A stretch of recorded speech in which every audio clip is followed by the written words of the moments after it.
Ay, chicos, yo soy fan de Laika, ¿ok? Fan casual. Soy falso fan de Laika porque me conozco un par de películas, pero no todas.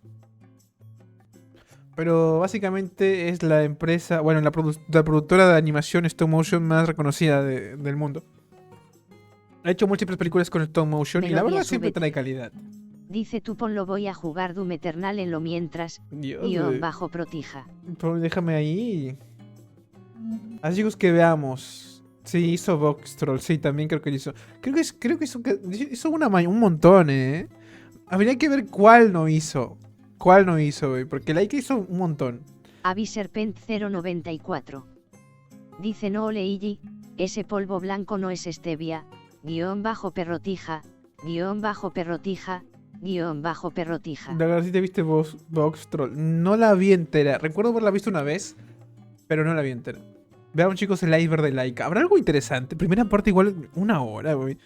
Una hora de una primera parte, Tilín. A ver si hay algo interesante. Que sea con Loquendo, por favor. Que sea con Loquendo, Tilín.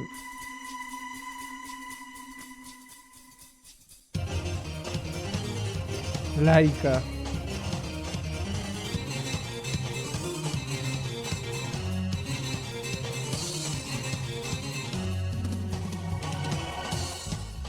El origen de Laika.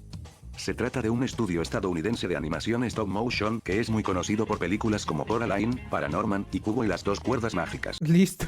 Realmente no conocida por Coraline, ¿eh? Chicos, voy a hacer un phantom aquí entre nosotros. Las viejas, las muchachas, las del género femenino que les gustan Coraline son God. Calle siempre son God. God. Calle siempre son. Y sí, la calidad, güey. Para que aprendan, para que aprendan. Si le gusta Coraline, probablemente sea buena onda, güey. Ahí, pongan en su lista de preferencias en las viejas que le guste Coraline. Ahí. Eso es útil. Y su origen se remonta a los años 90, cuando un reconocido estudio en animación en plastilina, llamado Wilmington Studios, se estaba enfrentando a serias dificultades financieras. Sin embargo, el cofundador de la empresa Nike, llamado Phil Knight, intervino como inversionista para ayudar a estabilizar a dicha compañía de animación en plastilina. Ah, Laika fue. Bueno, la empresa donde salió Laika hizo las pasas hip hoperas. Mientras que su hijo, Travis Knight, quien antes solía ser un rapero conocido como Chili T, empezó a trabajar en el estudio como animador. Y no fue hasta el año 2002 que Phil Knight compró el control mayoritario de Wilmington Studios, tomando tanto su control creativo como administrativo. Ya en el año 2005, la compañía fue oficialmente rebautizada como Laika, en homenaje a una perrita que llevaba ese nombre y que fue enviada al espacio, convirtiéndose en el primer ser vivo terrestre en orbitar el planeta. Pero lamentablemente, eso le terminó costando la vida. Por otro lado, Travis Knight se convirtió en el presidente y director creativo de la compañía.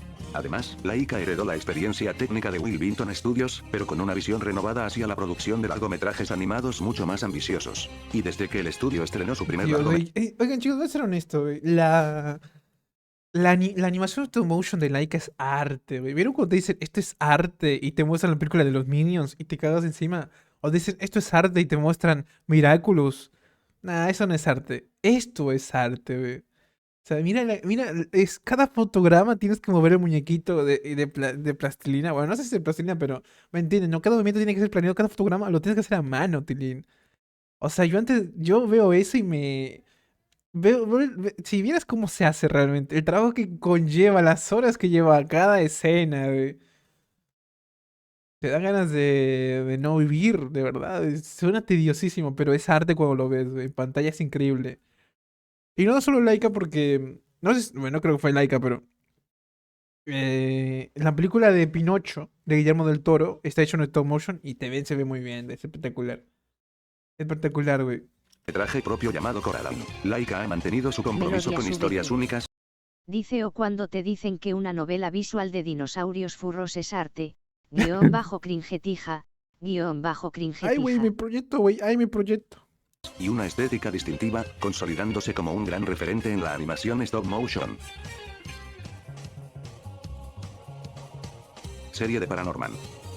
Serie de Paranormal. En el año 2017, existió el rumor de que un animador llamado Ayla Solomon había publicado unas imágenes de prueba para un show televisivo de Paranorman, la película del 2012 producida por Laika. Y supuestamente, este proyecto proponía una serie que iba a combinar escenarios físicos con personajes generados por computadora, diseñados para emular la estética del stop motion. Además, se dice Oye, está chida esa idea, ¿eh? O sea, fondos, así de stop motion, o sea, fondos a mano, reales, pero con personajes 3D. No suena tan mal, güey, pero oye, tienes que meterle buenos personajes, pues se nos veía un poco raro. Algo como lo que hace Gumball, ¿no? Más o menos. que dichas imágenes habían aparecido en las redes sociales, y el portafolio en línea de dicho animador, en donde se mostraban diseños preliminares de los personajes, y escenarios ambientados en el mismo universo de la película original, lo que despertó especulación entre los fanáticos sobre una posible expansión de la historia. Adiós, China. Pero, según rumores en foros de animación, el proyecto de la serie de Paranorman no se pudo concretar, probablemente por limitaciones en el presupuesto. Sin embargo, 8 años después, Laika anunciaría un cortometraje de Paranorman, el cual se sitúa después de los eventos de la película original. Debido al reestreno de esta cinta animada en los cines, como parte de la celebración por los 20 años de historia del estudio Laika. Caramba, güey. Salió un cortometraje, no lo vi. ¿Dónde está? Para verlo de manera legal y continuada, güey. ¿Dónde está ese cortometraje de Paranormal? No lo he visto, 8 años. O sea, es muy no es reciente. Ay, güey. 20 años tiene el estudio, Lightweight. Eso también. Laika todo el tiempo reestrena películas. Reestrenaron Coraline en 3D. Bueno, en 3D. Bueno, reestrenaron Coraline la otra vez. Y me llegaron mensajes de una amiga que es fan de Coraline. Y como que se emocionaba. ¡Ah! Gritaba. ¡Ah! Así como yo hago, pero ella lo hacía. Eh, y estaba por el reestreno de Coraline. Vamos a hacer reestreno de Coraline. Está bien, pero ese reestreno tiene, o sea, ya lo viste.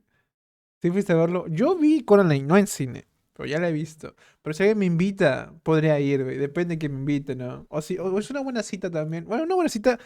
Sí, es una buena cita de una chica que ya conoces, pero es una buena idea, güey, si le gusta Coraline. Todo el tiempo reestrenan Coraline. En febrero del 2015, y por primera vez en toda su historia, el estudio Laika sacó a la venta más de 250 piezas originales, incluyendo marionetas, maquetas, y piezas de arte conceptual que fueron utilizadas en la realización de sus películas. Además, muchos coleccionistas y aficionados de todo el mundo acudieron a la Hola, subasta bicho. para demostrar su amor por estas películas, e intentar conseguir una parte del legado del estudio. Por ejemplo, una marioneta de Archibaldo Hurtado, el antagonista de los Box Trolls, costó una cantidad cercana a los $24.000. Santos productores, $24.000. Anto, Mientras que una figura de Norman Babcock llegó a costar más de $28.000. 28.000. Sin embargo, el lote La vieja y la madura de Coraline. más vendido de esta subasta fue una marioneta de la otra madre, o también conocida como La otra madre está de la madre, güey. De hecho, hay un cómic en Chochos que lo explica, güey. Beldam, la antagonista principal en Coraline. Y su precio llegó a superar los $50.000. 50.000, Y güey. por último, toda esta subasta llegó a generar más de $1 millón, superando las expectativas de la compañía. A ver, honestamente, chicos, honestamente, estos sí se ven como esculturas muy bien trabajadas. Es como, mira los detalles de este desgraciado o de este otro. Mira cada detalle, cada expresión se ven muy vivos. Y son esculturas.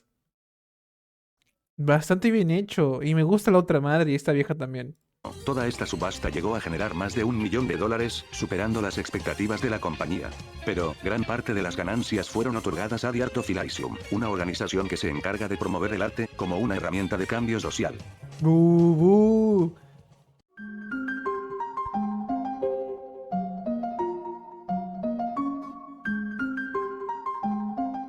Se sabe que hasta la fecha, todas las películas de Laika han recibido una nominación al premio Oscar a Mejor Película Animada.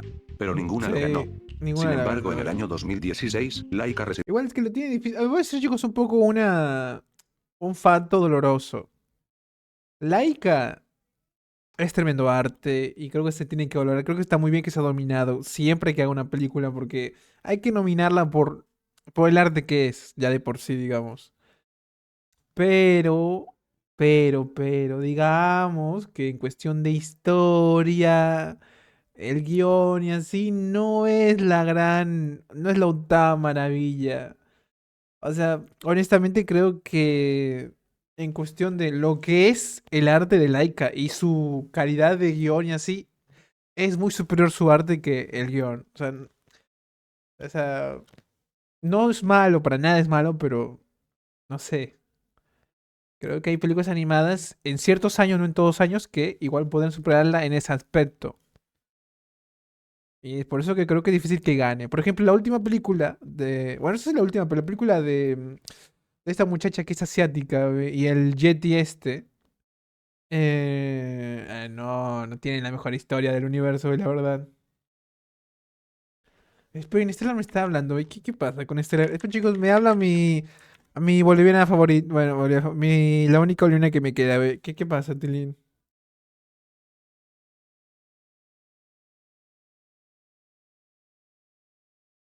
Eh,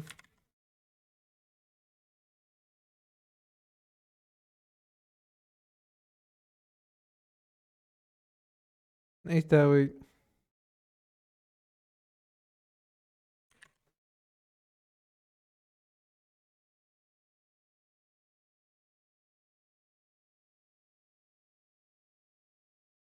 Tun, turu, tun, tun, tun. Capi Álvarez. Dice la Amaztae quiere hablarte de un concurso de dibujo para los artistas del server. Ya respondí. Voy a copiar lo que le dije. Ah, no.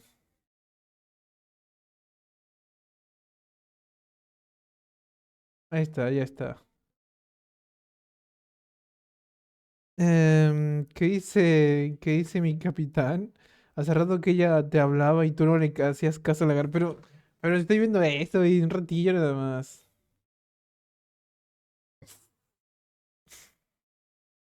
Ok, sigamos. Recibió un premio Oscar, pero no al de mejor película animada, Mejor sino un arte, Oscar seguro. técnico, como un Mejor reconocimiento por técnico. revolucionar la animación stop motion mediante la técnica de la impresión 3D. Una técnica que fue utilizada por primera vez en Coraline, y que fue perfeccionado con la película de Kubo y las dos Esta película de Cubo no tiene la hiper mega historia. O sea, honestamente, hay películas que le ganan en historia a esta película. Bastantes, de hecho. cuerdas. Y esto le permitió al estudio crear miles de expresiones faciales intercambiables en sus personajes.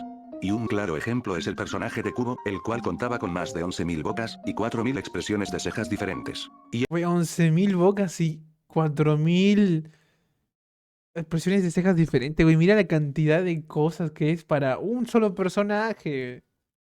Por Dios, por Dios. eso permitía realizar más de 48 millones de combinaciones faciales posibles. Wow. Porque Laika no hace secuelas. Algo que muchos se preguntan es por qué, a diferencia Chicos, una secuela de Coraline se la rompe. Una secuela de Coraline rompe el internet, güey. Y rompe un montón de cosas.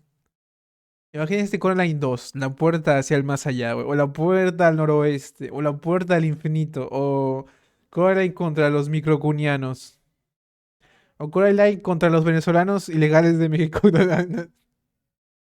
de otros estudios como Pixar, DreamWorks e Illumination, Laika nunca se ha atrevido a realizar un nuevo largometraje que continúe la historia de cualquiera de sus películas, como por ejemplo, una posible segunda parte de Coraline. Pues, eso se debe a varias razones. La primera es que Laika ha declarado que su misión es contar historias originales que no puedan ser realizadas en otro medio que no sea el Uriel stop García. motion. Dice pero que podría tener Coraline para sacarle parte 2, ya resolvió todo. Pero no hay libro de Coraline. Ya, pero Like es. A ver, Like, aquí está explicando que lo hacen porque. Por exclusividad. Básicamente, o sea, por ser especiales. Básicamente es por eso, o sea, por ser especiales. Resumen, por ser especiales. Además, cada película que ha realizado Laika ha tomado entre 4 y 6 años en completarse, por lo que, hacer una secuela implicaría duplicar el esfuerzo técnico y financiero, para que ésta pueda estar al mismo nivel, o incluso, supere a la cinta original. Ya que Laika produce películas con un alto nivel artesanal, lo que hace bastante difícil y arriesgado, repetir universos que ya fueron creados. Y no olvidemos que sus películas, aunque la mayoría han sido aclamadas por el público, no siempre son éxitos de taquilla. No Si son. bien su mayor éxito ha sido Coraline, las películas que salieron después han tenido una recaudación bastante baja. Bueno, su mayor éxito fue Coraline y tiene solo 126 millones, güey. Uf. Es que es eso, o sea, también. Es que también hay que entender que estas películas, si la ve un niño, es complicado que le. Es difícil que le guste, güey. Por ejemplo, en Coraline, que la más famosa, güey, es muy oscura. O sea, la otra más, una dimensión, te quitan los ojos, te ponen botones, quieren tu alma. Hay niños literalmente papeados, sus almas están por ahí. O sea, no es algo muy infantil, ¿no? No es para todo el público para que tú puedas vender muy bien. Es complicado venderlo. Es complicado venderlo a un público general. Aunque poco a poco se ha hecho la ICA más conocida, pero complicado. ¿Podrían Laika agarrar una IP conocida, güey, y hacer un stop motion? Güey, ¿por qué no hacen Laika un Godzilla, nada? Un Godzilla, güey. Ahí, ahí bien terrorífico, güey. Godzilla contra Coraline, algo así bien sacado de los huevos.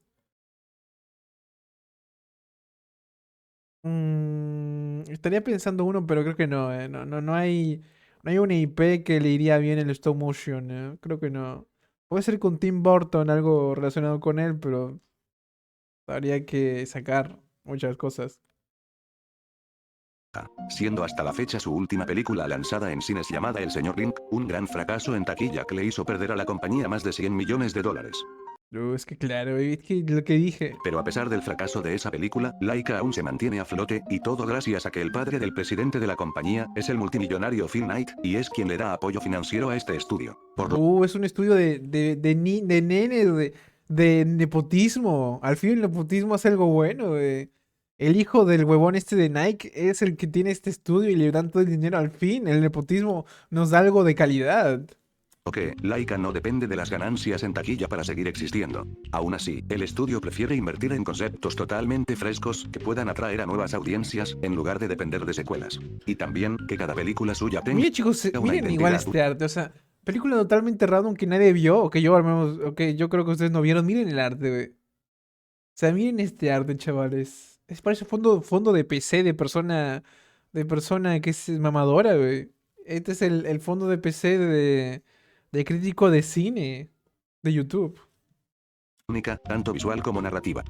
Y por último, según Travis Knight, la compañía evita deliberadamente hacer secuelas, debido a que la forma en la que abordan sus historias es imaginando a cada película como la experiencia más significativa en la vida de sus protagonistas. Pero realizar películas que continúen esas historias le restaría importancia a la experiencia original.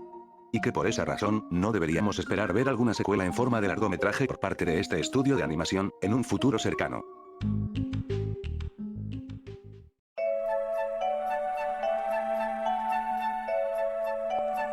Mongir. Moon Se trata del primer Oh. cortometraje de Laika, que fue hecho totalmente en CGI, y que fue lanzado en el año 2005. Y este corto, trata sobre un niño muy apasionado por la pesca, llamado Leon. Pero cuando el niño se da cuenta de que la luna se apaga misteriosamente, es transportado mágicamente a un mundo lunar, en donde conoce a una niña llamada Lorelai, quien tiene un gato gigante como mascota. Sin embargo, ambos ¿Qué es esto? ¿Qué? en donde conoce a una niña llamada Lorelai, quien tiene un gato gigante como ¡Ah! mascota. ¿Qué onda con el gato? Sin embargo, ambos niños Ah, descubren que los responsables de apagar la luna son unas criaturas llamadas los Gargalons, los cuales siempre, parece que Leica siempre estuvo relacionado con fantasmas y cosas así oscuras, ¿eh? odian la luz lunar. Por lo que, para restaurar la luna y devolver la luz al mundo, Leon y Lorelai hacen equipo para enfrentarlos. Y luego, con la ayuda de sus mascotas, ambos niños logran derrotar a los Gargalons. Finalmente, logran reencender la luna, y la niña se despide de Leon, diciéndole que ahora es su turno de ser el guardián de la luna. Cabe aclarar que este cortometraje fue realizado en memoria de Matthew Knight, hermano mayor de Travis Knight, quien falleció en mayo del 2004. Y lo curioso es que para Laika, este cortometraje fue como una forma de experimentar con el CGI, antes de tomar la decisión de enfocarse en hacer películas animadas, mediante la técnica del stop motion.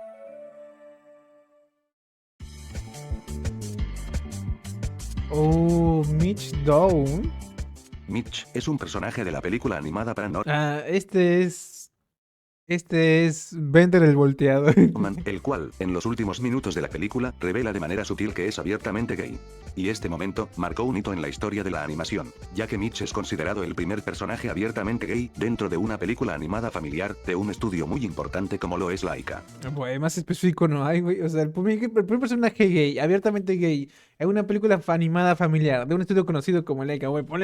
Ponle más asteriscos y ponle más énfasis, güey, por Dios. Y lo notable es, que la orientación sexual de Mitch no es el centro de su personaje, ni se utiliza como un recurso cómico, simplemente es parte de su identidad. Además, los creadores de la película, Chris Butler y Sam Feld, mencionaron que incluir a un personaje gay en la historia estaba alineado con el mensaje central de la cinta, sobre la tolerancia y la no discriminación.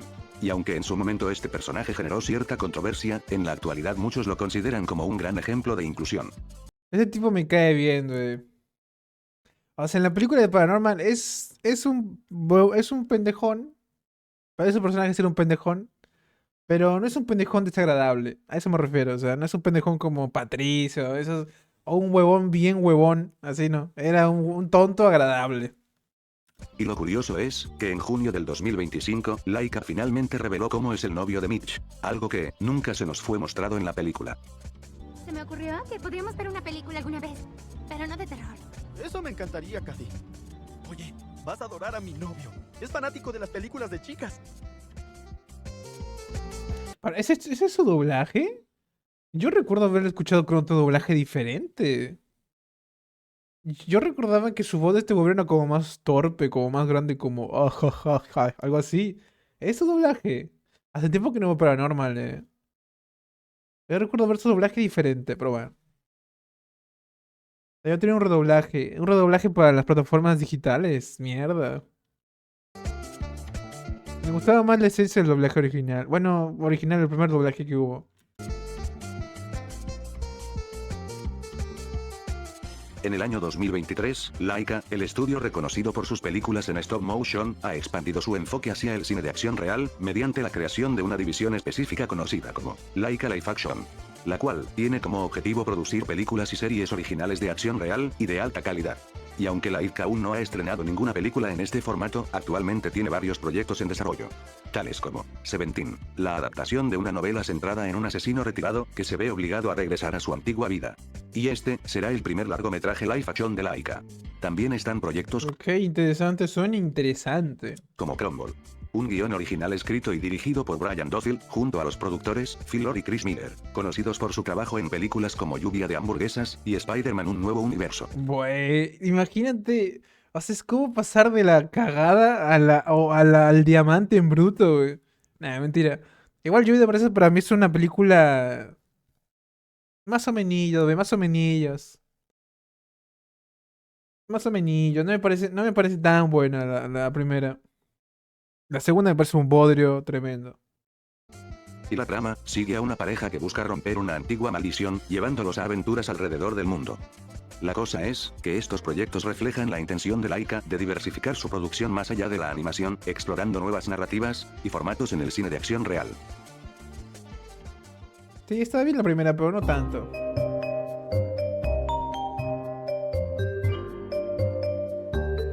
Ujú. En mayo del 2018, Laika organizó un concurso conocido como #LaikaMyStory, como parte de una iniciativa para así conectar con su audiencia en todo el mundo, a través de redes sociales como Twitter. Y este concurso invitaba a todos los fans de este estudio de animación a crear y compartir historias que involucren por lo menos a 2 de los personajes de las películas de Laika. Y el ganador iba a tener la oportunidad de que su historia se haga realidad en forma de guión gráfico. Wow, wow, gracias, güey. Un guión gráfico, gracias. No es como si yo lo pudiera hacer, güey, a mano, un guión gráfico. Gracias, güey, ni un cortito, ni una figura en stop motion para mí, güey, regalármela. Ah, mentira, es un buen premio, ese es gratis. Es un buen premio, chicos, también es una broma. Igual, ¿saben qué iba a decir? Que seguramente ese concurso estaba lleno de fanfics, de chipeos de Coraline con cualquier otro huevón de ahí, con Paranorman, porque la gente lo chipeó bastante, ¿eh? O al menos he visto muchas imágenes así como que muy amistosos. O sea, no sé si es chipear, porque honestamente no me he metido en eso, pero sí he visto varias imágenes de ellos así como muy amistosos. Pero si es en internet, en Twitter, muchos fanfics así, probablemente vieron estos sujetos de Laika. Cual sería realizado por Graham Annable, codirector de la película de los monstruos. Y en agosto de ese mismo año Laika presentó a los ganadores de dicho concurso y a sus historias en forma de guión gráfico, las cuales eran básicamente un cruce entre los universos de Coraline y Paranorman. Y aunque estos hayan sido realizados por un animador oficial de Laika, el hecho de que estos estén basados en historias creadas por fans, hace que estos guiones gráficos no sean canon. El primero inicia con Coraline Jones, llegando a la escuela secundaria de Bly Hollow. Y ahí, todos se quedan viéndola como si fuese una chica rara. Y cuando Coraline parece haber encontrado una mesa vacía, se da cuenta de que había alguien sentado enfrente de ella. Y se trataba de nada más y menos que Norman Babcock, de Paranorman. Luego, Oye, chicos, soy muy mala onda, güey, pero... Es un guión gráfico, pero esperaba... No sé... Casi no puedo reconocer algunas cosas. Bueno, no, está bien. Coraline empieza a comer, y le pregunta a Norman si siempre come solo. Y resulta que Norman estaba acompañado por los fantasmas de 3 adultos, y el de un mapache. Luego, el siguiente guión gráfico está protagonizado por el gato parlante que aparece en Coraline, y el fantasma del perro fallecido de Neil, el niño que es amigo de Norman. Y en el comienzo de este guión gráfico, vemos al gato y al fantasma del perro peleando. Pero después, aparecen personajes antagónicos como la otra madre, y también el juez Hopkins en forma de zombie, de Paranorman.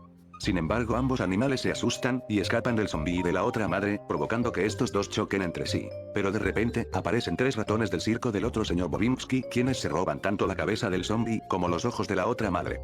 Finalmente, el gato y el perro descansan juntos en la rama de un árbol, mientras vemos nuevamente a los ratones, llevándose la cabeza del juez Hopkins. Ah, está interesante. Yo espero un poco más de... Esto parece película de terror. Esta es nada más y menos que la próxima cinta animada de Laika, la cual es una película de fantasía oscura que llevará las capacidades del estudio a un nivel completamente nuevo.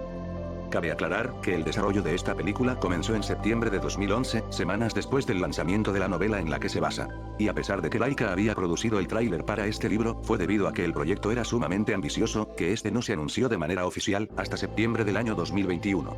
Y con Travis Knight, el director de Kubo y las 2 cuerdas, estando a cargo de la dirección de esta nueva cinta animada. Por su parte, Wild Wood trata sobre una chica de 13 años llamada Prue, quien junto a su compañero de clase llamado Curtis, son arrastrados a un bosque mágico oculto, mientras buscaban al hermano pequeño de Prue, quien había sido secuestrado por una bandada de cuervos liderados por una misteriosa mujer, llamada Alexandra. Según Travis Knight, esta película es considerada como la más difícil que jamás ha hecho Laika, y que gran parte de la razón por la que ha llevado tanto tiempo su desarrollo, es debido a varios elementos que son realmente difíciles de hacer en stop motion. Y esos elementos incluyen, batallas épicas, secuencias aéreas, y personajes como una gigantesca y majestuosa águila, llamada el General. Y su diseño fue realizado con una gran precisión, haciéndolo capaz de imitar con gran fidelidad el movimiento de las águilas reales. Y por último, esta película originalmente estaba programada para estrenarse en el año 2025, pero fue retrasada hasta el 2026, debido a la complejidad de su desarrollo. Y se espera que esta sea la película que finalmente le permita obtener al estudio Laika el Oscar a Mejor Película Animada. Futuro fracaso. No sé. A ver, depende cuánto hayan gastado. No, pero soy muy ambicioso. Soy muy bien, soy muy ambicioso. Yo igual, chicos, creo que con el tiempo, fuera de broma, la gente sí le ha tenido mucho más valor a las películas animadas. O sea, ya es como que van a una película animada y no es como van a ver los Minions, la mierdada esa. No, van a buscar algo más Capi consistente. Álvarez. Dice ya te la sabes, otro Oscar robado por Disney. O sea, no van a ver, no van a buscar siempre cualquier cochinada, güey. Van a buscar algo un poco más consistente, güey. O sea, no todo el mundo, pero los grandes éxitos en taquilla sí son así. O sea, Moana 2 es un bodrio y 1.000 millones. Me refiero a que igual puede ser que con el nombre que tiene Laika hoy en día en stop motion, cómo se revalorizó la animación para un público tal vez un poco más adulto, más joven. Tal vez pueda llegar a una taquilla muy buena o aceptable. No un éxito rotundo, ni de jodidas de hacer películas más taquilleras del año, pero suficientemente bien para que sea una de las pocas películas que sea rentable y así, güey. Casi más de 13 años para hacer esa película. Y creen que al fin le dará un Oscar. Para mí tiene mucho potencial. Y al menos a mí me vendieron el humo muy bien. Yo, chicos, me como el humo y lo consumo. Y luego he comprado. Te compro, Laika. Compré tu humo. Muy bien.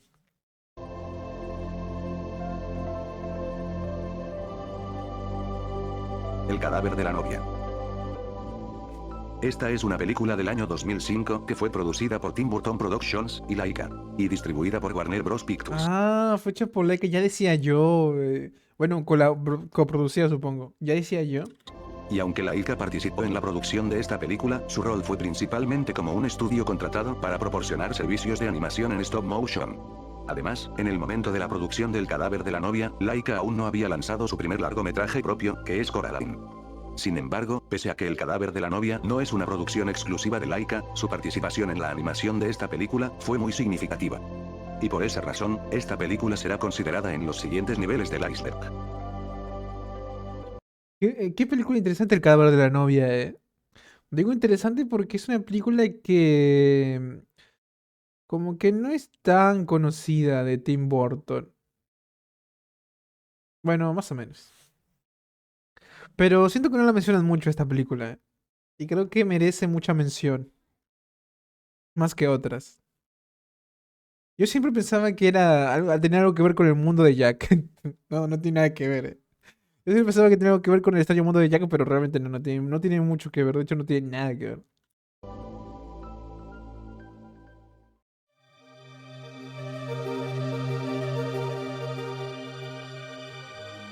Piranesi. En junio del 2024, Laika adquirió los derechos para adaptar una novela escrita por Susanna Clark, llamada Piranesi. Y ahora, planea convertirla en una de sus próximas películas animadas, que saldrán después del estreno de Wildwood. Y al igual que esta película, Piranesi también será dirigida por Travis Knight. Mientras que la autora del libro, Susanna Clark, manifestó su emoción por esta adaptación por parte de Laika. Pero, ¿de qué trata Piranesi? Pues, esta historia toma lugar en una casa infinita y laberíntica, que está rodeada de estatuas y salas, inundadas por un océano interno. Y el protagonista, un hombre llamado Piranesi, vive solo en este mundo, salvo por la presencia ocasional de un personaje misterioso, conocido como el Otro, quien le solicita ayuda a Piranesi para encontrar algo llamado, el Gran Conocimiento Secreto. Y a medida que Piranesi explora este lugar, comienza a descubrir verdades que desafían su comprensión de la realidad. En fin, esta adaptación de Piranesi por parte de Laika promete ser toda una experiencia visualmente única, combinando la atmósfera misteriosa de la novela con la distintiva animación del estudio. Wow, suena a juego indie, ¿eh? Suena a juego indie que la gente le pone 5 de 10, güey. Esta historia suena a juego indie. Igual, hablando de sus adaptaciones de Laika, ¿sabes qué serie me recuerda mucho a Laika? No en cuestión de animación, sino es en la historia que cuenta así medio oscura y así como del bosque, así. Más allá del jardín, Más allá del jardín me pega mucho con Laika. ¿Por qué no Laika hace Más allá del jardín 2? Más allá del jardín Definitive Edition por Laika. Stop motion ahí con todo sin censura y todo. Estaría bien, ¿eh? A mí me gustaría. Más allá del jardín es una serie muy buena. Una miniserie muy buena. Fue. Películas canceladas de Laika. Al igual que otros estudios de animación, Laika también tuvo varios proyectos que fueron cancelados. Para empezar, está un proyecto que iba a llevar el nombre de Jackie Ben, una película que fue anunciada en el año 2005 junto con Coraline, como los primeros proyectos de Laika. Por su parte, esta película que iba a ser protagonizada por dos pájaros llamados Jack y Ben fue concebida como una historia original de Jürgen Kluben, un veterano de Pixar conocido por su trabajo en Toy Story 2 y Monsters Inc. Y esta película estaba planeada como una aventura familiar, ambientada en el reino animal, y centrada en la supervivencia y el amor fraternal. Ok. Y este iba a ser el primer largometraje de Laika en ser totalmente animado por computadora. Suena Pero en bien. diciembre de 2008, Laika decidió cancelar este proyecto debido a diferencias creativas y un cambio en su estrategia para solamente dedicarse a la animación en stop motion. Y su cancelación llevó al despido de un total de 65 empleados, y al cierre de la división de animación por computadora de Laika. Sin embargo, los personajes principales de este cancelado proyecto fueron reutilizados en un cortometraje del año 2009 de Laika, llamado El ratón que voló. Luego están películas como la adaptación de una novela titulada La pared y la aleta, el cual fue anunciado hace 2 décadas, pero su desarrollo no avanzó, y este proyecto fue posteriormente cancelado. Y también está un proyecto llamado Una pequeña mentira piadosa, una película que iba a ser dirigida por Jan Pinkava, codirector de Ratatouille de Pixar, y que había sido anunciada en el año 2010, pero fue cancelada en 2011, tras la salida de su director del estudio Laika. Finalmente, está un proyecto de Laika llamado Goblins, por su traducción, Duendes. La adaptación cinematográfica de un libro que fue anunciado varios meses antes del estreno de Paranorman. Y de lo que se sabe de este proyecto es que se habían realizado algunos artes conceptuales de lo que se quería hacer. Y su director iba a ser Mark Gustafson, quien había trabajado en películas como El Fantástico Señor Zorro y era un gran amigo de Guillermo del Toro. Oh, este huevón es el que estaba ahí. Ay, este tipo le sabe. Bueno, está con la gente que le sabe. La de Pinocho y El Fantástico Señor Zorro son excelentes películas stop motion. Dios, tienen... Stop motionate. Y esta película iba a tratar sobre un joven duende llamado Scarper, que vive junto a sus hermanos en un viejo castillo, y que debía salvar a su especie y a otras criaturas míticas de un antiguo mal. Sin embargo, se desconoce por completo porque esta película no avanzó más allá de los artes conceptuales.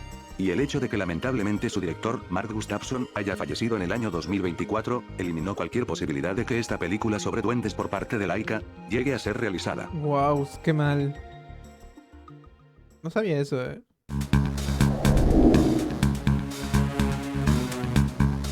La teoría laica. Ah, es de los universos, ¿verdad? Igual los universos pueden estar todos cruzados. O sea, todos pueden estar conectados al mismo universo. Eso no lo sé. Eso no sabría decirles, Creo que es un poco inviable. La teoría laica es una teoría que propone la existencia de una sola línea de tiempo, en la que se desarrolla cada película, que fue hecha únicamente por el estudio Laika. Todo empieza a principios de la era feudal japonesa, con la historia de Kubo, un niño que posee poderes mágicos, capaz de darle vida a objetos inanimados como las figuras de papel, gracias a su instrumento mágico conocido como el shamisen. Y evidentemente, se nos da a entender de que en el universo de Laika, la magia ha sido una pieza fundamental para muchas cosas, como para que los humanos se puedan comunicar con los espíritus, a través de una energía conocida como la línea espiritual. Pero también, esa magia le terminó dando origen a fuerzas sobrenaturales, como criaturas mitológicas, seres celestiales, y también a planos astrales mucho más allá del físico. Sin embargo, la magia y la conexión entre los humanos y el mundo espiritual se perdería con el paso de los años. Luego, varios siglos después de los acontecimientos de Kubo y las dos cuerdas, nos remontamos a principios del siglo XVIII, en el pueblo de Blight Hollow. Ay, ¿qué tiene que ver? O sea, ¿qué tiene que ver Kubo con esto? Y en ese lugar, nació Agatha Prendergast, una niña con la capacidad de hablar con los espíritus, y que podría ser parte de un linaje que desciende de la época de Kubo. Ay, sí, qué oportuno, güey. Que eso es muy conveniente. Qué conveniente, güey, claro. O sea, la teoría se sostiene en que esta vieja es de la descendencia de los de Cubo de hace como hace más de 1000 años, y de Asia. O sea, la descendencia de un grupo asiático que podía controlar la magia. O tenía, bueno, no la magia, pero sabía esas cosas de la magia, güey, tenía esas habilidades. Está 1000 años después, o mucho tiempo después, en Estados Unidos, güey. Pero en esta época, las personas han olvidado el equilibrio entre el mundo espiritual y el mundo humano, por lo que ahora, los humanos empiezan a tener miedo y a reprimir a todo lo que esté relacionado con lo sobrenatural. Y por esa razón, Agatha fue llevada a un juicio acusada por brujería y ejecutada a una muy temprana edad. Pero en el momento de su muerte, su dolor y sufrimiento terminaron por generar una maldición que condenaría a todos aquellos que acabaron con su vida por los próximos 300 años. Y este acontecimiento marcó la ruptura del pacto entre lo espiritual y lo humano en el mundo de Laika, algo que antes solía ser muy sagrado en la época de Kubo. Varios años después, ocurren los acontecimientos de Señor Link, una película que está ambientada casi a finales del siglo XIX, en una época en la que gran parte de la humanidad ya no cree en la magia, y solamente en todo aquello que es descubrible. Y aquí, se nos presenta a un criptozoólogo y aventurero británico, llamado Sir Lionel Frost, un personaje que resulta haber explorado parte del pasado mágico y espiritual del mundo de Laika. Resulta, sí, resulta que eso sí lo investigó, güey.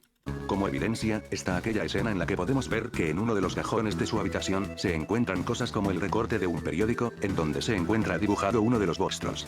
Ah, ahora tiene más sentido. Luego, está el amuleto dorado de simio que alguna vez le perteneció a Kubo. Y Ah, mire, me cayó en la boca, vea que tiene más sentido. Pero esta fue la última película que hicieron. ¿Me puedo hacer una digireferencia? también el libro de cuentos que sirve para mantener... ¿Alguien vio Missing Link? ¿Alguien vio esa película? Yo no la vi, ni sabía que existía. Mido el espíritu de Agatha, y evitar que se libere su maldición. Varios años después de los eventos de Señor Link, ocurren los eventos de Box Trolls, los cuales son unas criaturas que se visten con cajas, y que han vivido escondidos de los humanos durante montones de años, por culpa de una sociedad que todavía le teme a lo desconocido. Y evidentemente después de Cubo, Huevo, el niño que fue criado por los Box Trolls desde que era un bebé, representa el primer puente de conexión entre la humanidad, y criaturas míticas. Un siglo después de Box Trolls, toma lugar, la historia de Coraline Jones, la cual, se ambienta en el estado de Oregon, en la ciudad de Ashland. Y por su parte, Coraline y la puerta secreta, marca el punto más oscuro de toda la línea de tiempo en toda esta teoría, debido a que gran parte de la magia que alguna vez sirvió como un vínculo con el mundo espiritual, ha sido corrompida por completo. Y un claro ejemplo de esto es la entidad conocida como la Otra Madre, quien ha estado utilizando la magia para crear ilusiones falsas en el otro mundo, con el único fin de engañar y manipular a los niños, y atraparlos para finalmente alimentarse de su esencia. Pero también, la Otra Madre representa un remanente oscuro del mundo espiritual, teniendo en cuenta el símbolo de escarabajo que podemos ver en Cubo y las dos cuerdas, el cual está fuertemente asociado con la transformación y la protección mágica. Sin embargo, un símbolo muy similar puede ser visto dentro del hogar de la Otra Madre, pero ahora, representando a la magia corrompida en esta época. Luego, varios años después de los acontecimientos ocurridos en Coraline, toma lugar Paranorman, una película que está ambientada en el pueblo de Blight Hollow, en el estado de Massachusetts. Y por su parte, Paranorman retrata las consecuencias de que la humanidad ya no crea en el mundo espiritual, mientras que las personas que aún pueden percibirlo, tales como Norman o su tío el señor Prendergast, son marginados. Por otro lado, luego de que hayan transcurrido 300 años desde su fallecimiento, el espíritu de Agatha finalmente logra despertar para vengarse y desatar su maldición en el pueblo. Pero al final de la película, Norman ayuda al espíritu de Agatha a encontrar la paz y cruzar al más allá. Y con esto, Norman estableció el primer paso hacia la posible restauración de una era en la que los seres humanos vuelvan a creer en el mundo espiritual, tal como solían hacerlo hace ya más de 800 años.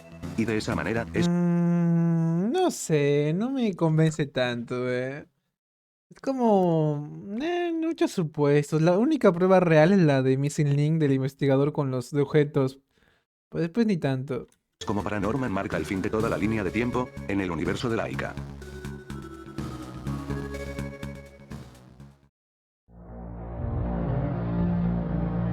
Cronología de la teoría de Laika. Bueno, más de la teoría de Laika.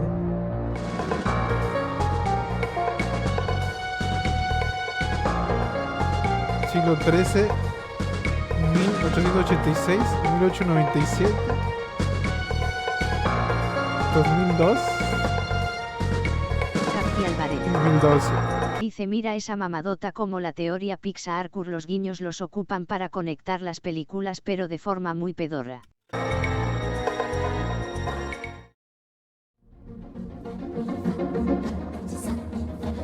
Mira la película de las viejas que están buenas, güey.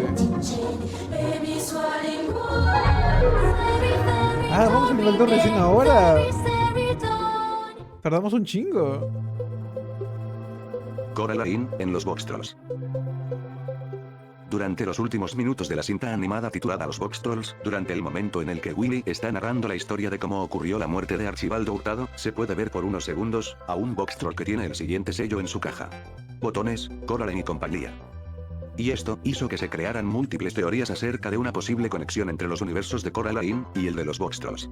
Por ejemplo, hay una teoría que afirma que los eventos de Box Trolls transcurre varias décadas después del final de Coraline, y que ella ha creado su propia compañía de botones, como una forma de confrontar aquella aterradora experiencia que vivió en el otro mundo, para convertirlo en el motor de su vida adulta. No parece, Pero eso ¿no? no tendría mucho sentido, teniendo en cuenta que la película de los Box Trolls toma lugar en una época mucho más antigua que la época en la que se sitúa Coraline. Sí. Sin embargo, hay otra teoría que afirma que los Box Trolls son en realidad unas criaturas que son provenientes del otro mundo y que fueron creados por la Otra Madre.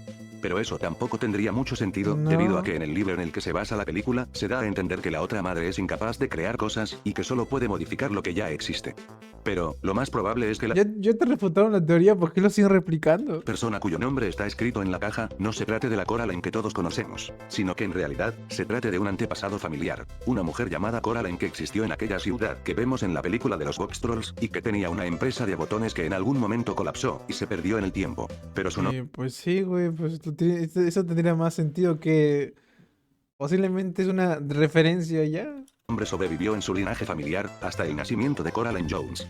O quizás, esto simplemente se trate de un easter egg, como una especie de homenaje al primer largometraje propio realizado por Laika. Y pues obvio, lo último.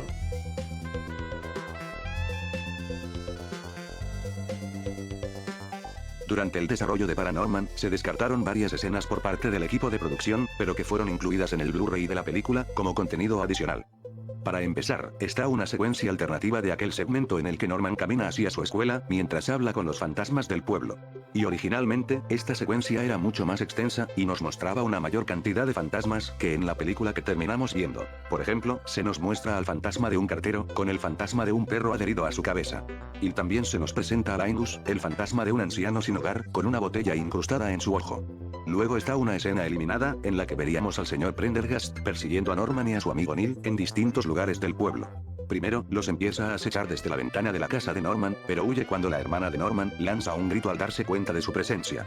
Y luego, el viejo loco vuelve a acechar a los niños, mientras están jugando básquetbol. Pero esta vez, Norman se da cuenta de su presencia. Pero Norman decide ignorarlo, y se va a pasear en bicicleta con Neil. Y luego, ambos niños se adentran a explorar un lugar abandonado, sin darse cuenta de que el señor Prendergast los había seguido hasta ahí, pero este se cae en su intento de atraparlos. Después, los chicos montan una carpa en las afueras de la casa de Neil, y pasan el rato jugando a hacer muecas. Pero luego, se dan cuenta de que el señor Prendergast estaba muy cerca de ellos, y ambos niños se asustan al verlo y corren hacia la casa de Neil. Pero de repente, aparece Mitch con un bat de béisbol, y amenaza al señor Prendergast con golpearlo si es que no se aleja de su casa. Pero al intentar escapar, el señor Prendergast se enreda con la carpa de los niños, y termina siendo arrastrado por un camión. Oye, me dejó esa parte, me parece divertida la última, güey. La del camón y la arrastrada me parece divertida, güey. Y por último, está una escena eliminada, que ocurría antes del tercer acto de la película. Y aquí, vemos al juez Hopkins en forma de zombie, revisando los restos de la furgoneta de Mitch. Sin embargo, este encuentra un teléfono, y al morderlo accidentalmente llama a Salma, una compañera de clase de Norman, pero el zombie se asusta y destruye el teléfono, mientras que la niña se molesta por no recibir una respuesta por parte de Norman. Después, Ah, una chica que le gustaba, un interés romántico, güey. Mira.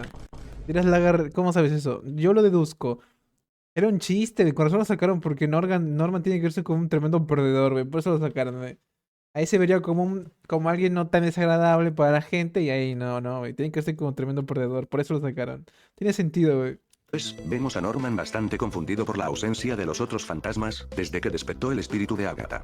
Pero resulta que todos los fantasmas en realidad estaban escondidos. Por lo que, Norman le pregunta al fantasma de Linus si acaso se estaban escondiendo de los zombies. Linus le dice que sí, y que eso es solo el comienzo de algo peor. Y que a pesar de ser un fantasma, Linus le dice a Norman que el miedo nunca muere. Y luego, el cielo se torna de color rojo, y se manifiesta el espíritu de Agatha en la forma de un rostro aterrador. Por lo que, Norman y los demás deciden irse del lugar. Finalizando la escena. Pero interesante. Hubiera sido buena esa escena, güey. Coraline, ¿eh? Se sabe que antes de trabajar con el estudio Laika dirigiendo Coraline, Henry Selick ya antes había trabajado en otro largometraje animado en stop motion llamado The Night Before Christmas, o también conocida como El extraño mundo de The Night Before Christmas. Bueno, como la pesadilla antes de Navidad, ¿no? ¿O después? No, la pesadilla antes de Navidad, más o menos. Qué curioso el nombre, ¿eh? Está bien. Pero el extraño mundo de Jack también está decente. Sin embargo, hay algunas Hola, similitudes Itza. entre esa película y Coraline, y que provocaron la existencia de ciertas especulaciones de que ambas cintas están conectadas de alguna manera. Pero esta no ¿Por sería qué la quieren conectar todo, güey? No todo tiene que estar conectado, güey. No todo es el universo de Marvel, güey. No todo es Bodrio. primera vez que se intenta conectar Historias autoconclusivas o historias conclusivas, güey. Por favor, esa palabra tiene que quedar en la memoria de la gente, güey. Historias conclusivas. Historias de una sola película y ya, güey. películas en stop motion que fueron producidas por diferentes estudios de animación. Y un claro ejemplo es una teoría muy conocida que afirma que estas tres películas animadas en stop motion y que comparten el sello creativo de Tim Capi Burton, Álvarez. en realidad Dice por bebones que conectan todo a lo pendejo. Bueno, por ejemplo, esto no tiene sentido porque este huevón de aquí, vivía en la época donde la gente se casaba para tener riquezas, güey. O sea, en la época una época vieja. Y este huevón vivía ya con la época donde había blanco y negro, güey. O sea, no tiene nada que ver esta época con esta. Solo miren cómo se visten entre ellos. No tiene nada que ver, güey. O sea, están alejados, muchos años alejados. Y este huevón también, no sabes cuándo murió, cuentan una pero no tiene nada que ver. sola historia. Volviendo al tema, una de las tantas supuestas conexiones entre las historias de Coraline y Jack es la escena en donde el personaje de Sally está cantando y vemos como un gato aparece durante la escena y con un diseño muy similar al gato que vemos en Coraline. E incluso, algunos afirman que se podría tratar del mismo gato. Y también está aquella escena situada en la cocina de la otra madre, en donde podemos ver que la yema de un huevo tiene la forma de un rostro idéntico al de Jack. Además, el hecho de que en ambas películas existan puertas que permitan viajar a otros mundos, hace pensar de que estas en realidad podrían ser parte de una gran red dimensional. Y por último, está aquella famosa teoría acerca de estos tres personajes llamados Lot, Shot y Barrel. Puesto que, se dice que los niños que fueron atrapados y consumidos por la Beldam, son los mismos que vemos en el extraño mundo de Jack. Y a pesar de que sus almas se encontraban en el otro mundo, sus cuerpos se encontraban en otro lugar conocido como la ciudad Halloween. Pero que aún así, estos seguirían teniendo algo en común, y es su deseo de tener a alguien que les dé afecto, siendo esa la razón principal por la que estos tres niños le servían a Oogie Boogie. Sin embargo, esta teoría se puede desmentir fácilmente. No tiene nada que ver, teorías locas, güey. Si se tiene en cuenta de que las víctimas de la otra madre fueron un niño y dos niñas, mientras que el grupo de niños que vemos en Ciudad Halloween está conformado por dos niños y una niña. Qué fácil Si bien desmentirlo, güey. Henry Selick admitió que incluyó referencias sutiles al extraño mundo de Jack en Coraline, no existiría una conexión oficial o canónica entre estas dos películas, más allá de que ambas fueron dirigidas por él.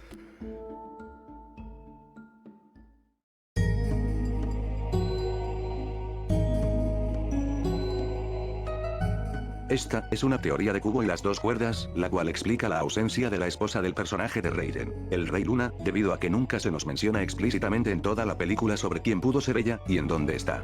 Y para responder esa pregunta, debemos remontarnos a la mitología japonesa, en donde la diosa del sol lleva el nombre de Amaterasu. Y por otro lado, está Tsukuyomi, también conocido como el dios de la luna, quien se terminó casando con su propia hermana, quien era Amaterasu. Pero después, ocurrió un incidente con la Amaterasu. diosa de los alimentos, llamada Ukemochi. Oye, ¿esto qué me importa, güey? O sea, esto es importante. Esto tiene que ver, o sea, esto tiene algo que ver. Esto es historia, mitología asiática, china, güey. Quien fue asesinada a manos del dios de la luna, solamente porque a él le pareció repulsivo ver cómo ella obtenía la comida por medio de partes de su cuerpo. Y al enterarse de esto, Amaterasu se indignó tanto, que tomó la decisión de separarse de Tsukuyomi para siempre. Y eso, también terminó por provocar la separación entre el día y la noche en el mundo. Y algo similar pudo ocurrir entre Raiden y su esposa, debido a que Raiden vendría a ser una especie de reinterpretación ficticia de Tsukuyomi, mientras que la ausente esposa de Raiden, quien probablemente fue la reina del sol en el universo de Kubo, vendría a ser una reinterpretación de Amaterasu. Además, esta teoría afirma que la Reina del Sol estuvo presente de manera sutil en la historia de la película y que fue ella quien estuvo protegiendo a Kubo y a su madre durante años, a través de la luz solar, provocando que Raiden y sus otras hijas hayan tenido ciertas limitaciones para encontrar a Kubo desde que era un bebé, y arrebatarle el último de sus ojos. Además, recordemos que el padre de Kubo estuvo buscando durante años una legendaria armadura mágica, pero que nunca pudo reunir todas las piezas. Pero cuando Kubo utiliza dicha armadura para enfrentarse al Rey Luna, este no logra derrotarlo. A pesar de que se decía que esta armadura mágica era una pieza clave para vencer a Raiden. Pero, si observamos bien, esta armadura tenía muchas insignias de sol, lo que plantea muchas preguntas sobre por qué se eligió ese símbolo en particular. Pues, Pero según sí. la teoría, esta armadura nunca Sí. estuvo destinada a derrotar al Rey de la Luna, sino que en realidad, su verdadero propósito era provocar una unión que genere un cambio emocional tanto en Raiden como en el resto de su familia. Y también, que esta armadura en realidad fue creada por la propia Reina del Sol, como parte de un plan mucho más grande, el cual consistía en que sus tres hijas se enamorasen de los guerreros más valientes, fuertes e intrépidos, dispuestos a encontrar la armadura mágica, para que así sus hijas se logren humanizar y se rebelen en contra de su padre, el Rey de la Luna. Sin embargo, eso solamente ocurrió con la madre de Kubo. Mientras que a causa de la manipulación del Rey Luna, las otras hijas rechazaron a la humanidad, convirtiéndose en seres totalmente despiadados y letales hasta sus últimos momentos de vida. Ok, wow. No sé muy bien qué tienen que ver, pero es una teoría que encaja mucho mejor que la que estaban contando antes, güey. Tiene sentido y tiene una base de la mitología que tiene coherencia, güey. Está bien. Oh, el pasado de Bobinsky. Oh. Sergei Alexander Bobinsky, más conocido simplemente como el señor Bobinsky, es sin duda uno de los personajes más extraños en el universo de Coraline, Sí, debido a su comportamiento estaba bien excéntrico y panzón. exageradamente peculiar, así como su inusual tono de piel azulado. Pero a simple vista, el color de su piel podría ser debido a su larga exposición al clima húmedo y frío. Sin embargo, hay un detalle aún más inquietante. Y es que Bobinsky lleva siempre puesta una medalla, que fue otorgada exclusivamente a los liquidadores de Chernóbil. Es decir, a los voluntarios encargados de limpiar la zona tras el Oh, desastre es un nuclear de mutante, güey. Es un mutante. Es X-Men. Es como lo ves, ¿no? Pero con problemas de salud en vez de poderes. 1986. Y esto daría a entender de que en el pasado, el señor Bobinsky no solo solía ser un artista de circo en Rusia, sino que también participó en esa ardua y peligrosa labor. Pero hay que tener en cuenta, de que muchos de los liquidadores de Chernóbil trabajaron sin la protección adecuada, exponiéndose a altos niveles de radiación, provocando que miles de ellos desarrollasen cáncer, enfermedades de la piel, serios problemas de salud mental, etc. Mientras que la medalla que porta el señor Bobinsky, y que tiene el símbolo de una gota de sangre, podría simbolizar no solo su participación como liquidador, sino también el precio físico y mental que terminó pagando. Y de ese modo, el tono azulado de su piel, podría interpretarse como una secuela directa de la radiación a la que estuvo expuesto, aportando una dimensión trágica a su personaje, y explicando parte de su comportamiento errático. Y por último, el hecho de que Bobinsky tenga una dieta centrada en remolachas crudas, tal vez sea porque la remolacha tiene un alto contenido de yodo, un elemento que antes se creía efectivo para combatir los efectos de la radiación en el cuerpo. Y esto refuerza la idea de que el señor Bobinsky buscaba mitigar a aquellas secuelas de la radiación a la que estuvo expuesto. Ay, pues esa teoría sí me gustó mucho, mucho más que la anterior, güey. Esta es más, esta te la creo, güey. Esta es verdad, güey. Esta es verdad. Tiene sentido, tiene sentido y consistencia, güey. Ven, esta teoría, esta sí la sacaron de algún lugar bueno, no sé, de... Esta no fue sacada de Reddit, fue sacada de... no sé, de YouTube.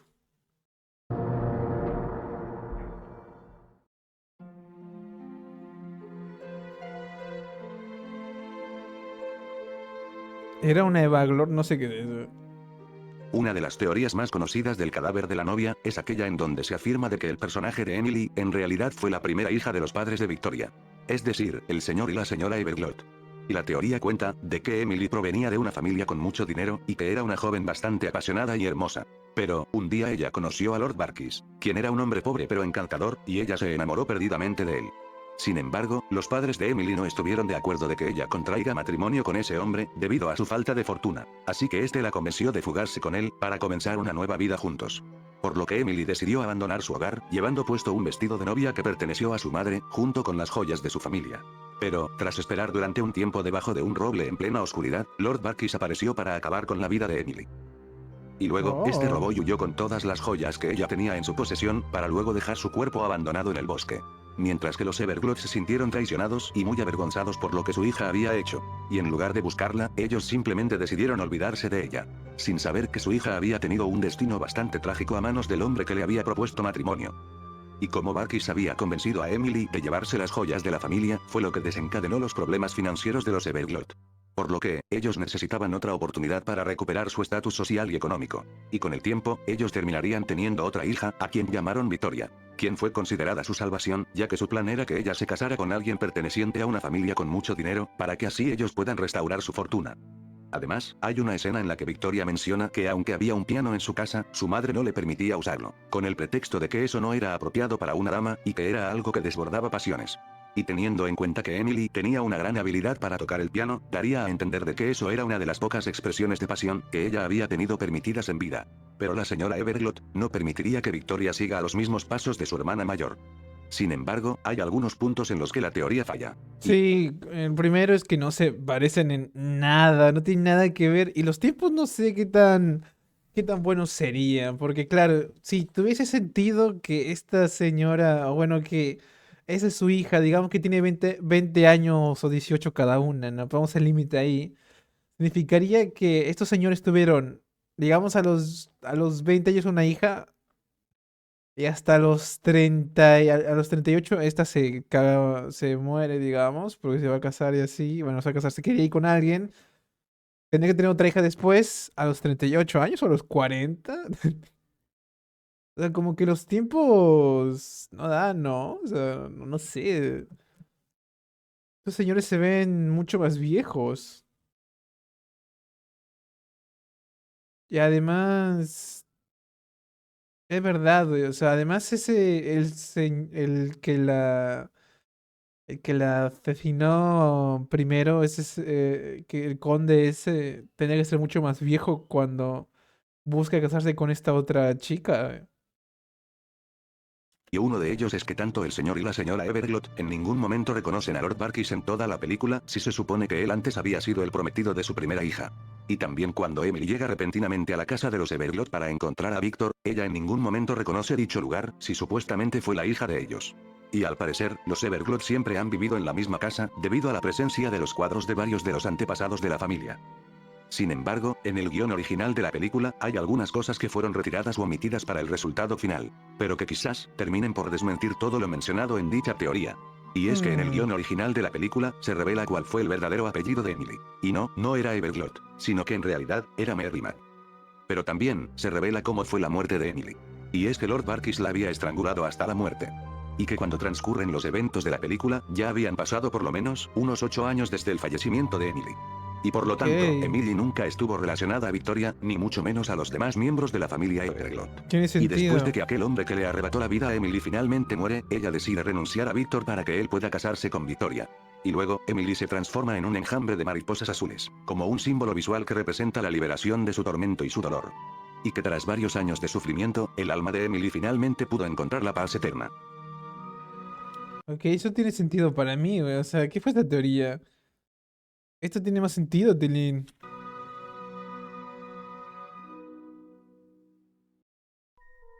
Muchas teorías hasta ahora, ¿eh? De hecho, todas han sido teorías.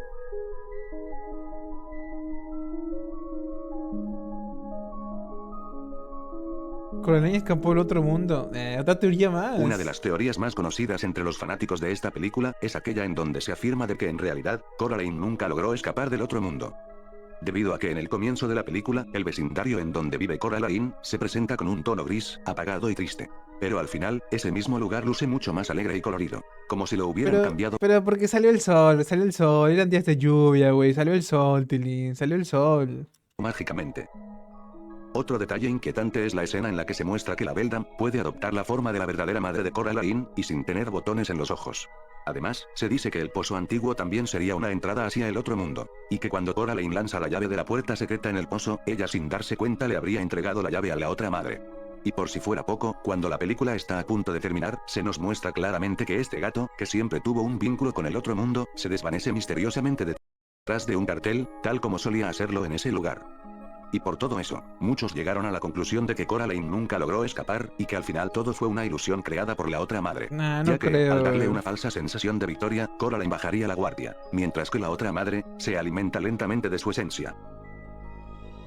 No creo, tío, Sin no embargo, creo. otros fanáticos rechazan esta teoría, apoyándose en la novela original escrita por Neil Gaiman, donde se da a entender claramente que Coraline sí logra escapar. Además, recordemos que Coraline Jones fue la primera niña en habitar el Palacio Rosa, muchos años después de que la hermana de la abuela de Wybie fuese atrapada y consumida por la Beldam. Sin embargo, Coraline mostró mucha más resistencia a la manipulación y el engaño de la otra madre, por lo que, sus poderes se iban debilitando cada vez más.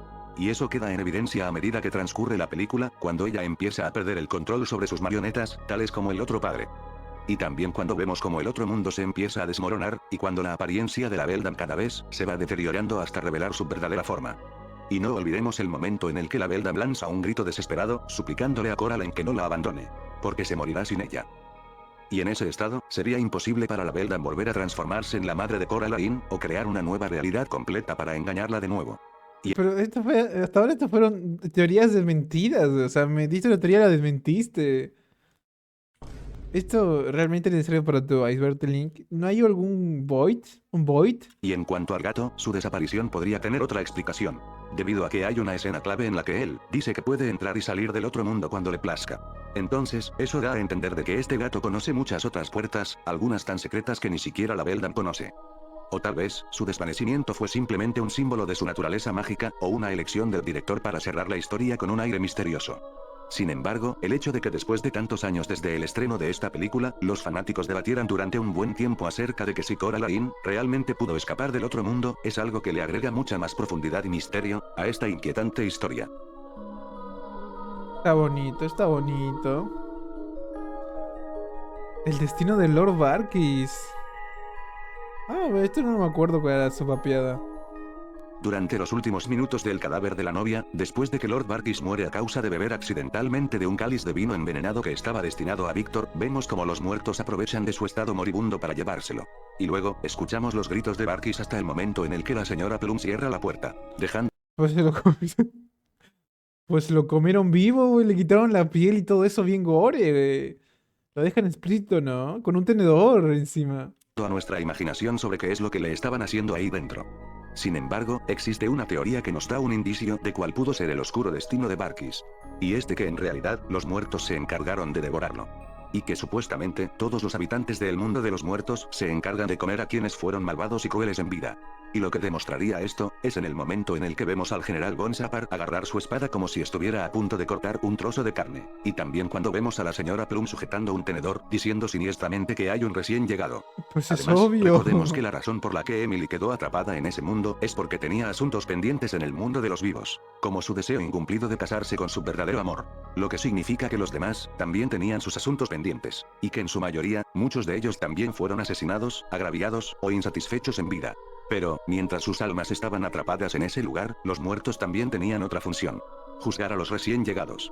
Ya que, si un recién llegado fue bueno en vida, será bien recibido de inmediato.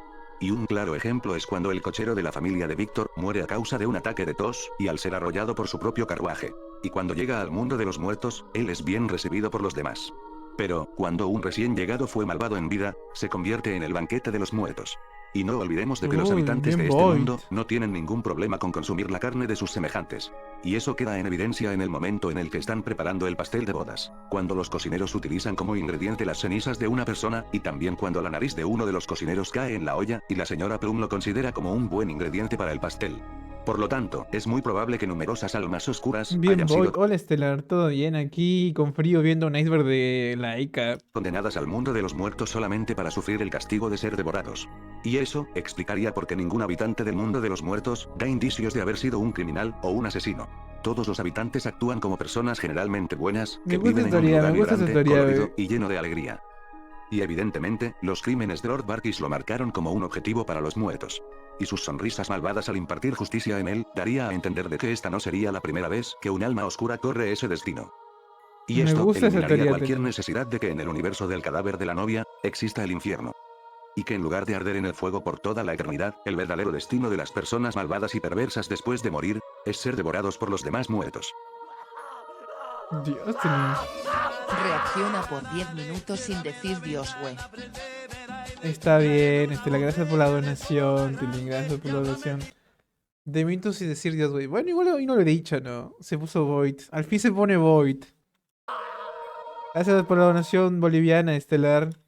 Aprecio tus bolivianos.